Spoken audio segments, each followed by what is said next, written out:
And we're on. Yes, we are. Good evening, everybody, and welcome to Authors Up. I am glad that you are here. I was writing a note to myself. I don't get to write notes to myself often, but I got to write one this evening. So I am glad to be here. I hope those who are joining will be equally happy to be able to share with us tonight here on Authors Up. It is we have a phenomenal return guest tonight. That's right. And I'm excited that he's going to be here with us, but I don't want to jump too far ahead, even with my note, my note to self. But we're going to go ahead and start the way that we usually do, the way that we do every week. You can tell that we are missing someone tonight, and sometimes it's under good circumstances, and sometimes it's under not so good circumstances. But Miss Victoria is not with us tonight. We are asking that you keep her and her family in prayer. God always knows, and we know that he's got her and he's holding her and her family. And we miss you, Vic. And we hope that you'll be able to be back with us very soon. This is one of her favorite authors, too, so I know she's missing being with us tonight. How are you doing, Miss Ruth? I am doing well. I am. How are you doing? How's your week? Hey, how was my week? Those two are vastly different. How I'm doing and how was my week? Whew, that's way off the chain. But let's see, my week had a lot going on this week, had a lot of writing to do, enjoyed getting a lot of it done, a lot of things off my plate. Have a pet peeve though. Yeah, we had car issues over the week, and it seems like they are intentionally making the automobile so that it is difficult to get to the parts and things that are wrong. You know, there's not a high cost of the parts, but the labor is it's crazy. It's just crazy because it's like they have to take the entire car apart in order to get to whatever it is they need to fix. So that's my pet peeve. And I don't know whether I want to change this section of the program to weekend review or my pet peeve for the week. But I think I will leave that right there. Had some tricky heart things going on, but I'm just glad to be here. I'm glad that I am able to share something with other people that will interest them and that will make them feel good for the next 45 minutes. And that's always a joy to me. So that's kind of how my week was running. How about you? How you sent me some, not me, but you sent some really delightful pictures of our grandchild. I think we have all adopted Mercy as Oh, ours. oh, So, absolutely. so how are things going with her, and mom and dad had a special ceremony, and tell us Oh, about yes. your week. Oh, yeah. No, so it's been just like the last 2 weeks have been just fun filled, packed weeks. So my youngest, I think like 2 years ago now, she eloped, and they just wanted to get it over with, which I can appreciate because, weddings are expensive and time consuming, but they always said that they were going to do a ceremony, and my son-in-law is Catholic, so they were like, well, to get it recognized by the church, they would have to have a marriage sacrament ceremony, which I was like, cool. Um, and the thing was, to me, it was a beautiful ceremony. We only invited, we only had family there, so it was maybe like 15 of us there, but it was just so inclusive of it. We had the priest, we had the church, and just like we took the first 3 rows. Mercy decided that she was hungry and she was just going to walk around and eat. So she wanted to be the center of attention. So like when mom and dad were up there, exchanging vows, the moms, so me and my son-in-law's mom, were up there as witnesses, so we were part of the ceremony as well.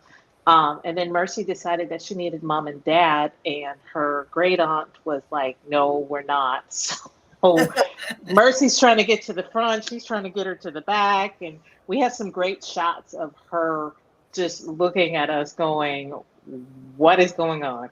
So um, that was, we all got to spend time together, and it was just, I mean, she has come out of her shell, and she is like Mercy. Like, she's not shy, she's not quiet. So yeah. We went to a restaurant afterward, and she decided she was done eating, so she was going to walk. And she's at that age where the kids do that dead drop, where they just all of a sudden, they may only weigh 15 pounds, but they drop a certain way in your hands, and suddenly they weigh like 45. So at one point she did that, and then she ran off into the restaurant, and I had servers just moving out of my way, going, "Go ahead, go get her." So it was fun. But then this past week, my oldest daughter, Hannah, texts us, and she's like, "Well, yeah, the Cabo Verde team is based here in Tampa, and they hit me up on Instagram, and 2 of them want to get their hair done." And several hours go by, and she's like, "Okay, 5 of them want to get their hair done." Um, so she spent the day with them, well compensated, and she braided 5 of the team members' hair. And And so, she did it in an amazing way. yeah, This she did. young lady, whenever I always think of her whenever I see these intricate patterns, that braiders do. I don't know how they did. I told somebody, I think I was telling you, I have trouble with the two-strand twist. Nobody, I'm around begging people, want me to twist your hair? And they're Yeah. like, no, I don't want. No, no, thank you. But she does amazing work. Oh my Amazing. God. Yeah. Oh my God. Yeah. She was So just happy for amazing. And it was funny because she was at an event, was it last night or the night before, when the game was being played? So she was like, oh my gosh, you got to, record it. So of course I did a bad job. So she went and found it playing on another channel. But she caught all the players lining up on the team, all the ones that she did their hair for, and she was just so giddy. It was so cute. Of course, I was texting everybody going, "Oh, look what Hannah did." So, yeah, I It's mean, really great. that's It's really amazing. great. Yeah. So, And I and think of course, what I think is wonderful is to be able to make a living doing something that you love to do and that you're actually good at. yeah. Some people Oh, love to yeah. do things and you want to say, no, that really isn't. right for you. But she does amazing work, and Oh you yeah. give kudos to her.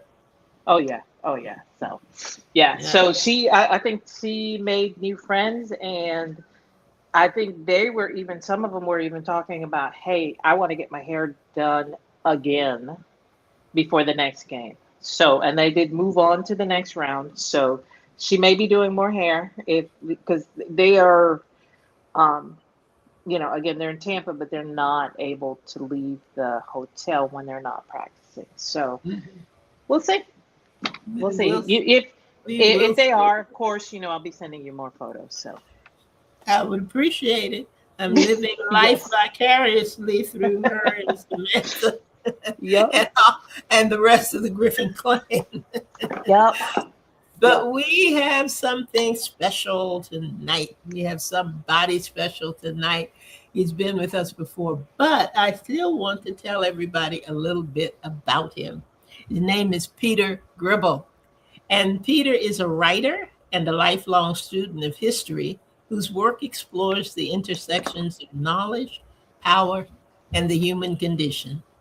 His fantasy series, The City of Magicians, is set in a civilization that rejects traditional warfare. The series examines how intellect, psychology, strategy, and telepathic ability, did you all get all of that? Psychology, strategy, and telepathic abilities can be both a society's greatest strength and its most dangerous vulnerability. Influenced by his childhood in post war France, where silence about the war was as pervasive as its lingering shadows, Gribble crafts stories that explore the dangers of complacency and the consequences of pacifism and brutality colliding. He studied art at Sheridan College School of Design, experimental psychology at the University of Toronto, and education at the Ontario Institute for Studies in Education. He has written for Nouveau and various British Columbia publications, including gardening columns for two journals over a decade. His time working in bookstores reinforced his belief in the power of books to inspire, to challenge, and transform. So, we're going to take a brief break right here. And when we return, it will be my pleasure to, as they say, introduce to some and present to others, Peter Gribble. We'll be right back.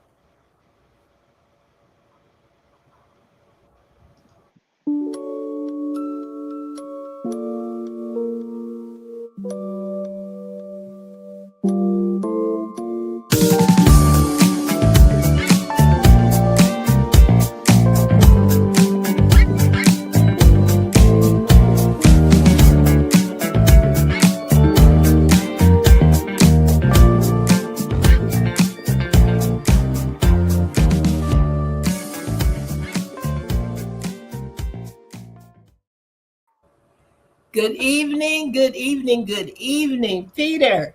Hi, Thank you Andrea. for being Hi, with Ruth. us tonight. Thank you. We are so glad to see you and glad that you are here. I'm going to kind of interrupt for just a minute because I need to get a message to Ruth. We were having some difficulty in the very beginning coming in, and I've had some calls come back to me that we're not showing on Facebook. So I don't know whether there's anything that you can do about it or whatever, but I wanted to get that over to you. Ruth is our IT techie. I know how to fix it all person. So Okay, so it looks like we are live now, but we will make sure and show the full replay. But you got it? everybody, I think we're good now. I knew So you would. I knew you would. Peter, Yeah. I'm just excited that you are with us. I know that you have this wonderful trilogy out there.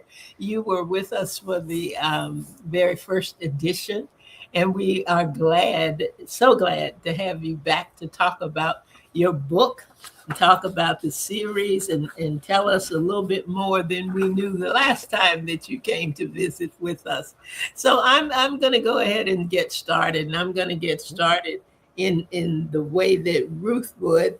And she always, the first thing she asks our authors is, tell us about your book. So I'm going to say the same thing. Tell us about this trilogy, this amazing trilogy that you have written, and give our listeners and viewers a little bit of insight into something that is amazing, an amazing new world. I'll put it that way, an amazing new world. So tell us about it. Well, first of all, thank you for having me back. Great to be Of back. course. You're a great bunch of gals, Oh, thank um, you. and Thank you. and my best to Victoria. Yes, My thoughts and prayers are with her. yes. Thank you. Yeah, Thank you. the trilogy is basically, it was a premise that I was working on for many years. I didn't realize it. I was wondering about how would pacifism hold up against a barbarian invasion. That's the opening premise in book one. The City of the Magicians, they're pacifists, they're nonviolent, they don't have any standing army. They have a reputation for healing and magic. And by magic, this is a type of magic that is what you and I experience on a daily basis. When we have these odd things happen, and we say we're walking down the street, we decide, oh, I'm going to cross over, and then I'll turn left. One of those odd impulses, and then you cross the street, turn left, and suddenly, my goodness, you meet somebody you haven't seen in 10 years, and you think, oh my goodness, we have to have coffee and catch up, all this sort of stuff. But we hardly ever step back and retrace our breadcrumbs back to what the heck made me cross the street and turn left. Hmm. We are wiser than we have been taught, educated, or even encompassed. So this is the magic that the City of the Magicians, inherently know, but they've grown lazy and complacent, and they're very comfortable. They also have a healing spring. It's sort of like Lourdes, and if you know about Lourdes, there are occasionally some really quite extraordinary healings. Most of the time, it just gives people the resolve to keep going. It gives them peace and to keep going. Um, so, Hmm. but this city has quietly been fleecing. They're very quietly wealthy. So everything's fine. But then they discover that there's a barbarian invasion coming in 6 months, and what the heck are they going to do? There's a plan. It should work. But they've discovered that there's an underground movement plotting to collaborate with the same barbarian for their reasons. So that's chapter one. Chapter one. Yeah. Yeah. You talked about decades. How long did it actually take you to write the full trilogy? The full trilogy. One, book two, and book three. How Yep. long? I 22 years to get from the day I started to the day it got published. So 22 years. So 22 the book was written in about 13 years, and then the last chapter in book three, just it, it changed everything. I realized I have to re-edit the book, revise it, bring it up to the standard of that last chapter, which was an amazing creative experience. I had a good ending, I thought. It was actually, in retrospect, um, the wedding happens, the baby is safely born, everyone comes home and everyone's safe, a happy, soft ending. And my writing voice said, yeah, that's a little blah. Write this instead. And then, I like to just I was incandescent with a creative fervor. I don't know how to describe it. And I wrote for 10 hours solid, no breaks. I was beside myself. It was like being in an ecstatic state. But it was pure creativity. And somewhere an author once said, sometimes when you're writing a book, the book is writing you.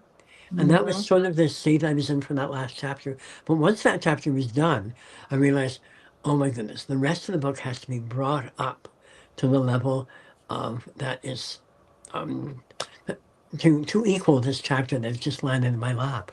So, Wow. and that took an additional 5 years. Right, right. I Let me wanted let to me ask. Yeah. Can I go jump on ahead. that? Why didn't you quit? Some authors get to that point where they're like, "Oh God, I got to redo everything. I don't want to touch this anymore." So why didn't you quit?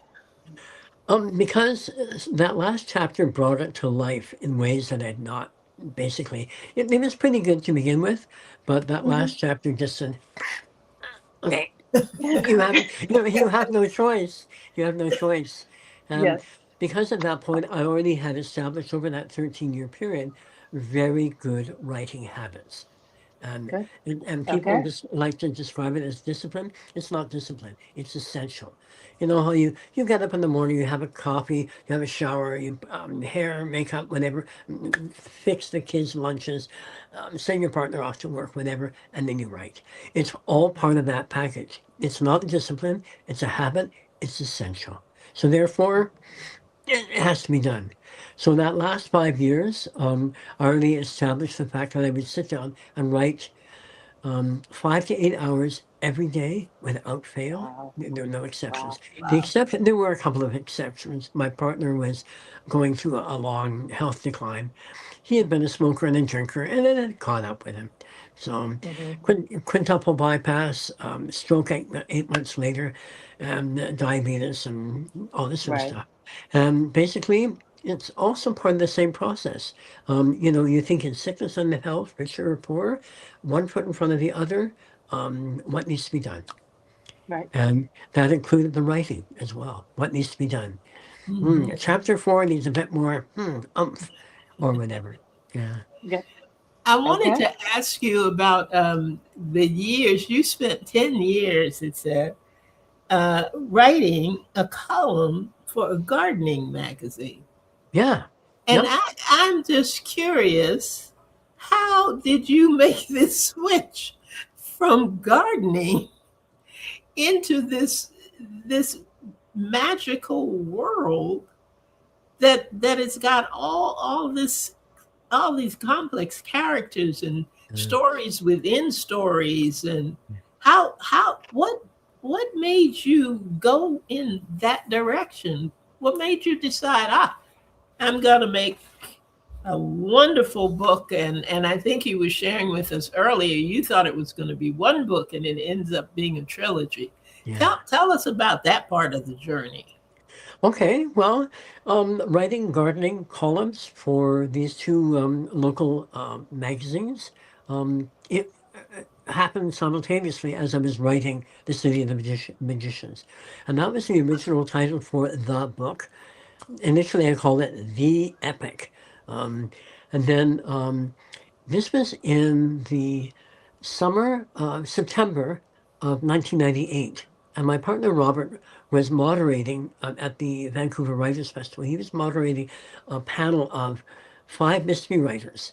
And three of them had been writing in different cities. So he asked the question of each one of these people. One was from Mexico, one was from New York, one was from Berlin. And he said, describe how the city is a character in your in your mystery series.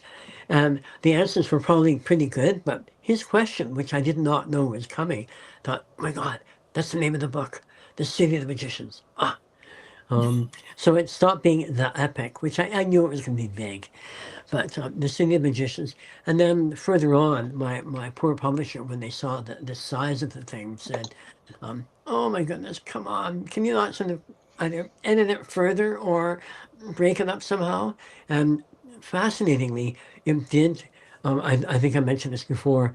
Um, I call it a literary mitosis or a cellular division, where it's just oh, boom, some chromosomes go here, some chromosomes go here, and it just worked that somehow there were 3 books in this big tome. Well, it done well. I can tell you that. Oh, Um, thank you. and I'm also, for those of you who have not had an opportunity to read any of Peter's books, there are, and I think you have a copy over there, Peter. Um, there are these intricate maps, Oh and yeah. I'd like for you to show that. And Okay. this, to me, exemplifies that just the level at which this book is written. This is a map, and I think we didn't do two, but I know there's a map in one, and then there's the map in three. That's How very, in the world did you draw those intricate maps? well. It started with I knew Sass, who is the main protagonist. He has a house, so I went and on this big blank piece of paper, and they just went. But if the temple is down there, the big building that houses records and tallies, and then there's the Weavers Guild, then there's the book market, and so bit by bit I had to put them in place because um, I love this story about there's a Canadian mystery writer, I think he's passed on now, called Lawrence Gough, Gough, and he situated his detective inspector in Vancouver, and um, and this is during the days before the internet. And his books were doing fairly well; they were being sold around the world, but he got a letter from the excuse me, Outer Hebridean Islands of Scotland. And the man said, "Oh, I love your series, but you've done it wrong. The guy is going down a one-way street the wrong way." And you realize, oh my goodness. So be told by someone halfway around the world, across an ocean and across a continent, you've got it wrong. So the thing about having a map, you just say, okay, when Sass leaves in the morning, where is he going? If he turns left here, turns right there. So yeah, so each map is slightly in each book has a slightly different map. It's still the same, but it's the positions are different, and so you're seeing a little bit more of the city with each map. That is incredible. That's I incredible. had I had to use tracing paper against the window to make sure I got it right. Well, we are going to, we had asked you right before the show to read us whatever you wanted to from the City of Magicians. And I think you've probably picked something out. But before you read, Mhm. I want to ask you about something else. And it's just because I, I like it. I like what you said, and I like Sure. the sound of it. But at one time, I think somebody asked you, it may have been in another interview, um, and it was what you wanted readers to discover when they read your book. And part of your response was that ordinary people can become extraordinary under crisis. Mhm. Tell me a little bit more about that sentence, about that thought. Because I think that's something powerful that we often forget. You Yeah. know, we often forget that we do have a power, that we do Hmm. have Yep. strength within us that's untapped and Yep. sometimes never brought to fruition or brought to the forefront. But Mhm. that just kind of got me. Ordinary people can become extraordinary Mhm. under crisis. And in answering that, which of your three, I'm saying the three most prominent characters, portray that best? Okay. Uh, Thank you. That's a good question. It was Sass does the best. He finds out he's been very badly manipulated, and yet he's already involved in the strategy to snare Puru the barbarian. And you're right. It's some crises make people capitulate and give in, and okay, I have no choice. I have to go along with this. Not Sass. As things get worse and worse, and yet at the same time, he and Puru become very, very close. That's the thing about the telepathic thing that I have in there. And most of us experience telepathy in odd, soft ways. You know, you're thinking of someone and suddenly the phone rings and, oh my goodness, I was just thinking about you. They take it a couple of steps further. And when you have telepathy on this level, there's only honesty can exist. You cannot lie. Lies will be immediately seen. Um, and so a crisis will make you stronger in the really interesting, it wakes up your integrity. Mm. Whereas Lalia, the other protagonist, um, she is recruited in an underground movement that uses blackmail, seduction, betrayal, all this sort of stuff. And she realizes that she has to hide. It wakens her integrity, but she has to hide it completely, so that her masters don't realize that I can't do this. I can't do. But so her struggle with integrity, it wakens her, but yet she's not free of the constraint. Her constraints are massive. Um, and she was actually a very interesting character. She took a long time to come into being in the writing. But once she did, I knew, oh my God, she's doing this, this, this, and this, and this. But it took her months to emerge, including her name. Her name took weeks and weeks and weeks, so they had a placeholder name for her. Initially, I didn't even know whether she's going to be male or female. Gradually, she became female, and then I think it was about 6 weeks later, the name came, and then suddenly things went click. Wow. So, yeah, but crises do they wake you.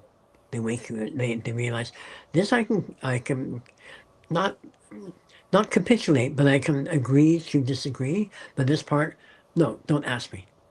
And so you begin to find the core bits that are sacrosanct. And you can compromise on maybe a couple of other things. There's a lovely line in To Kill a Mockingbird when Atticus is trying to get Scout to go to school. And he asked her, Scout, do you know what compromise is? And her answer is, breaking the law. And then Atticus goes on to give a very legal term. No, it's a mutual consent between agreeing parties, etc., etc. But so Lalia realizes that she's in a constant level of compromise, and yet somehow it keeps her integrity going. And bit by bit, as her integrity gets a little bit more confident, she begins to sort of squeeze a little room. Some of the room is just entirely private that nobody sees. And then bit by bit, she is a game changer at the end of book one. Wow. Yeah. Wow. Victoria has slipped in the comment section. And Oh, hi, says, Victoria. a crisis wakes up integrity. Yeah. Powerful statement, indeed so. And we thank our other listeners for being here. Angie Oliphant out of South Carolina, thank you for being here. And Linda Cooks as well, thank you for being here. And Peter, are you ready? Are you at a point where you're ready to read? Sure. Yeah. Say, awesome. I'll read the first page of chapter one of book one. But if you want more, I also have Within, book two, and book three. All I right. love the covers, by the way. Oh, thank you. They Yes. did an amazing job. I chose the pictures, and actually, I designed this particular thing, which is their way of writing the number 5. It looks like a hand, but Yes. someone has, and that's the beginning part of chapter one. A pale blue fly, the obsolete form, was painted on a crier pillar. Looks like a bony hand, don't it? The man remarked. Do you know its meaning, letters, sir? It's the number 5, glyphed in the old ways, said Sass. Not used in generations. A young girl volunteered. Seen it in other places, too. Other places? The upper ridge so far, on house walls, no paper. Barbarians seized someone. Indeed. The girl asked, Leonard, sir, what does it signify? Afraid I don't know, but thank you for showing me. Unusual, isn't it? I'll let others know. Sorry, you'll have to excuse me. I'm going to be late for the temple service. You're late now, smirked the girl. Sass grinned. You're right. Be well. With a nod, he resumed his walk. He was slowed by a second 5, splashed on the east wall of Nethwa House, then further on by another, more rushed than the last. In the distance, another blue 5, large and illegible, lured him towards the temple. He shivered. Ugh, I shivered. Yeah. You shivered, I shivered too. Oh, good. Good. Did you want to go into another one? We've got a little bit of time. Okay, I'll read the first page of chapter 1 of book 2, Within. This gives a little bit away, so there's some spoilers.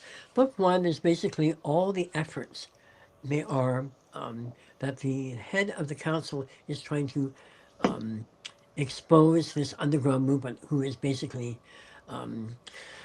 corroding away the intent to get the barbarian to leave the city alone and to keep going. Anyway, some parts of the plan have worked, but some things have gone sideways. So, chapter 1. The barbarians are here. No surprise, no panic, just leisurely informal reports of the barbarian advance.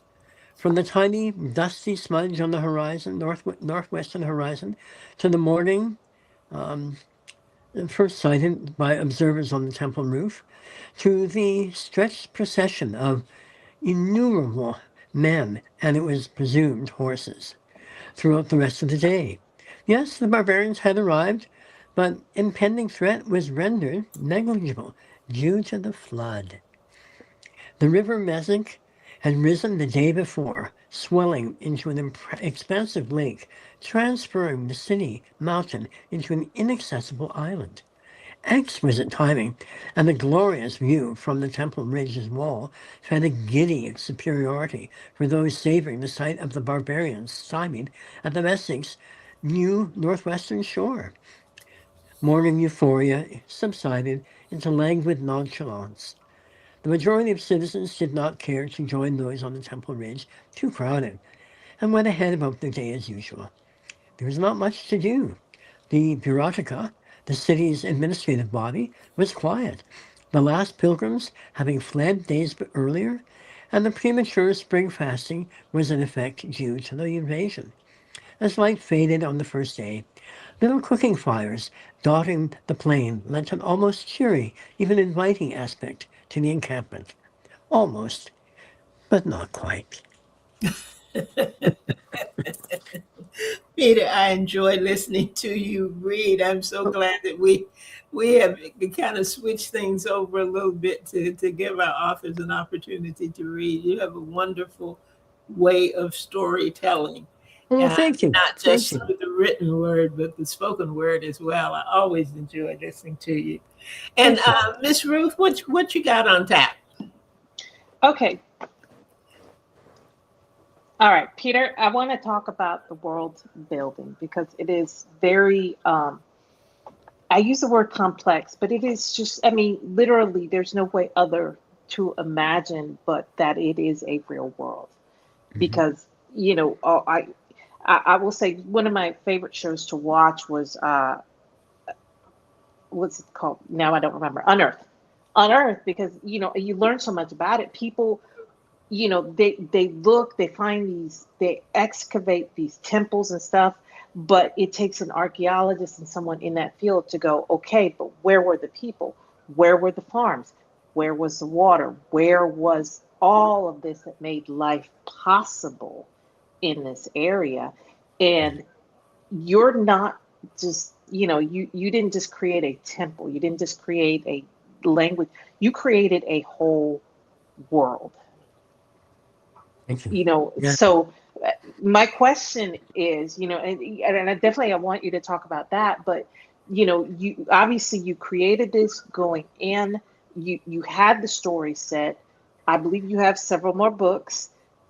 What did it make the process of writing easier? Did you create it first? Did you create it as you went along, or do you find yourself still building it as you write? I would say all of the above. Okay. Because there were things I thought were very interesting long before I even thought of writing about City of the Magicians. I think it was grade 9, or maybe it was even elementary school. There was an astronomy book that we read that was available in the library. And at one point, they say, you can measure, if you don't have a telescope, you can measure the sky with your hands. You make a fist at arm's length. That's basically from knuckle to knuckle is 10 degrees. This, 15 degrees. And you can put, and then I extrapolated, I went further, and I realized, oh my goodness, I can put 18, if your horizons are level, you can put 18 fists into the into the sky, which means you actually have a total of 36 fists in the ecliptic, in the zodiac. And I've been wondering ever since, is this where we got 360 degrees? Mm, So Wow. yeah. it's just a guess, but it's sort of collecting all this extraneous detail, and then somehow, when the City of Magicians came along, um, it just began to glom together, and just okay. But I also love languages, and I've been very attracted to pictorial languages as one of them very early on.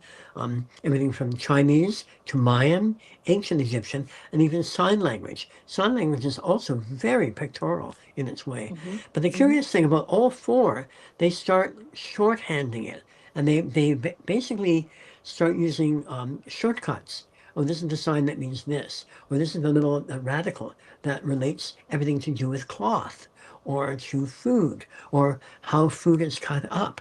If you take a look at the Chinese menu, you'll see certain in a character, you'll see little signs on the side or on the bottom indicating, is it boiled, is it fried, is it cut in cubes, is it cut in slices. Fascinating stuff, and it Hmm. indicates a method of thinking. I like to stretch my synapses are now 75 years old, but I still like to stretch them, and give them some workout. So building a world, and then it basically accreted a sort of cultural mass that became very real. Wow. Wow. Yeah. That's awesome. Let me ask you, you mentioned how young you are. Um, we all Thank you. young here. Yeah. um, I how do you plan for what you are going to yet write? And I say this thinking about, say, like Doug Adams, Michael Crichton, Steve Larson, all who passed Yeah. away before they Yeah. completed their series. And, Yeah. I Yeah. even think about some of the stuff that I want to write. And in my mind, part of me is saying, you better make a plan for that Mhm. because you may not get to it. So, how are you looking ahead? Um, that's an excellent question. Once books one, two, and three were done, I realized I sort of crashed afterwards, Hmm. because it was a very intense period of basically 22 years, writing 5 to 8 hours a day, every day, with very, very few exceptions. And once book three came out, kaboom. And I Yes. knew it, but the last chapter made it very clear there were more books. And so I did map some of them out. But as you get to a certain age, as you hint, you think, oh my goodness, the clock is ticking. Yeah. And I've seen a few going along the road. I've seen a few exit ramps. I've avoided them, um, and yeah, but you realize, okay, I was half hoping to have a trilogy of trilogies, and I Mhm. realized, okay, at 75, I'm still in pretty good shape. Um, Both my parents lived into their 90s. Okay. So there's hope for me, touch wood. But I realized that a trilogy of trilogy, if it took me 22 years to write the first trilogy, I'm going to have to be 115 if I get all three done, if all six done. So I'm realizing I'm having to pull events that I sort of half slotted into the third trilogy into this current one, books four, five, and six. And somehow it works much better at the moment. I'm having Okay. the writing is coming back. I let it lie fallow. I didn't stress myself by saying, "Oh my goodness." Um, and there are some days I think we all have them. Doesn't matter how old we are. We just think we get up in the morning and just say, "What the heck am I doing? Why am I here? This is all." But no, it's gotten there's a momentum that's beginning to build now, which is Oh, very that's awesome. satisfying. Yeah. Mhm. That's good. That's good. Um, Tell us what has the reception been? You were telling us about your experience recently at a book festival. How was that? Oh yeah, that was pretty amazing. This was the second year. I was invited down to LA to attend the LA Times Festival of Books. Um, the first year, oh my goodness, the heavens opened. The rain just came down in buckets. And so some of the Angelinas just say, oh, we're so sorry. This is not typical weather. Um, and so I said, oh, hey, I'm from Vancouver. This is a typical Tuesday. And they say, oh, Yes. you're from Canada? And and instantly I became an exotic. Um, but it was really interesting, and there was no discussion about any of the political things. Um, but they just said, "Oh my God, he came." Um, but it was really a wonderful experience. This year, same thing in April. The weather was fantastic, but they're assuming 150,000 people show up just for that Wow. weekend on the campus of the University of California. And I met amazing people, wonderful people, sold all my books. And yeah, and of That's course, always wonderful.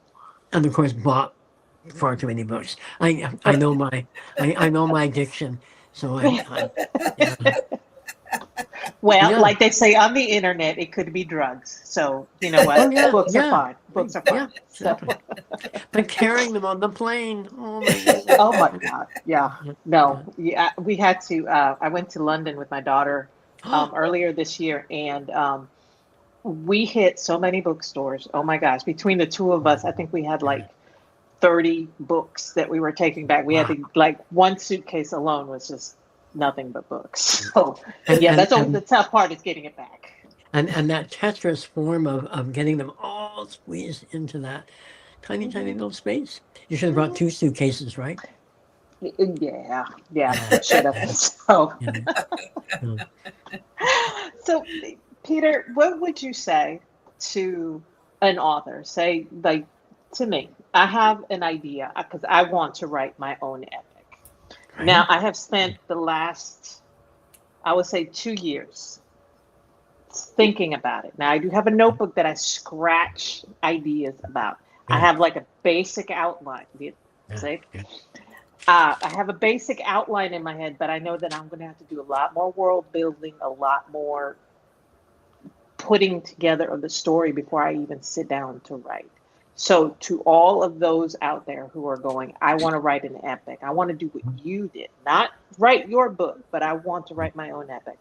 What Right. would you say to them? Don't let it stop your writing. Write anyway. And sometimes just writing, suddenly you notice, oh, that house is there. And oh, she's wearing a red dress. And so the world will build as you write. But if you Mm, have the other thing, one of the things that in retrospect, one of the reasons, well, the reason I started the book with was the premise of um, that experience I had when I was 9 years old, and I never thought I would ever write about it. Standing in the Normandy War Memorial and seeing those tens of thousands of little white crosses going to the horizon. The war was never explained wow. to me, but it was something that bugged me, and it just went. And it stayed there. I was a changed person that day. I was never the same. Mhm. So one of the pieces of advice, I've actually got it on my blog on my website, petergribble.com. Um, what bugs you? And write about that. And so oh, thank you. Good for you. Um, um, so in my case, it was pacifism. I have enormous sympathy for it, but it's provisional. It doesn't always work. Um, um, Pacifism prevented the Britain, the United Kingdom, from preparing for war in the Second Mhm. World War. Um, it doesn't always work, but but the whole notion of pacifism has developed and evolved, and they've now found a rule. It's called the 3.5% rule, and if 3.5% of the population turns out for a non-violent protest, there's 70% chance of a regime will fail. Oh, really? So, Wow. yep, Hmm. yep. So, but But increasingly, regimes know this, and so they have to smack back hard. The thing that happened Mm. this year in Iran, we don't know the numbers that showed up in January, but the population showed up to protest, and it was nonviolent, to protest the IRGC, the Iran Revolutionary Guard Corps.